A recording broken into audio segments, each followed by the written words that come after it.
যেমনি ভাবে নারদ মানিনী মহান বিনা ঝঙ্কর নিত্যদের পুষ্প মালা বেটি তোমরা নিবেদন করিতে ঠাকুরকে শ্রীচরণে আজও আমি সেরূপ তোমাদেরকে আদেশ করি।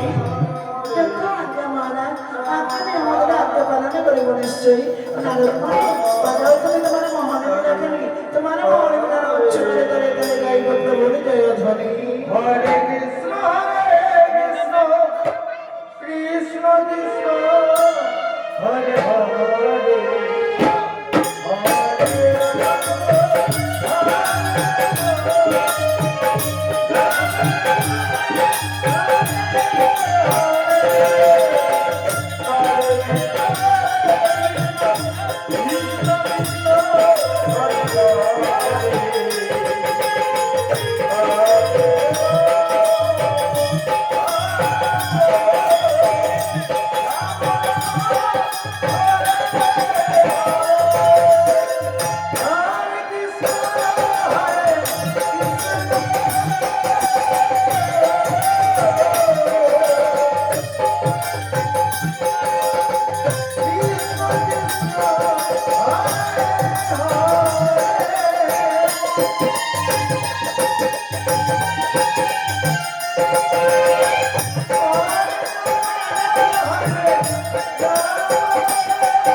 তবে হলে ওনাদের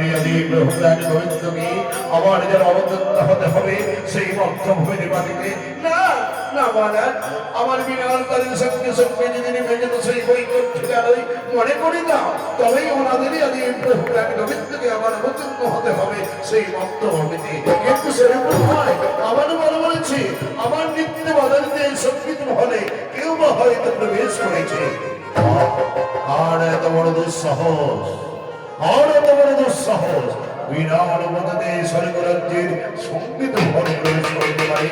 তাই তো আদেশ করি আমি তোমাদেরকে, তাই তো আদেশ করি আমি তোমাদেরকে সমস্ত সঙ্গীত মহল থেকে চির হতে তোমরা তত্ত্ব বিতর্ক করে কোথায় সেই গুপ্তচর রয়েছে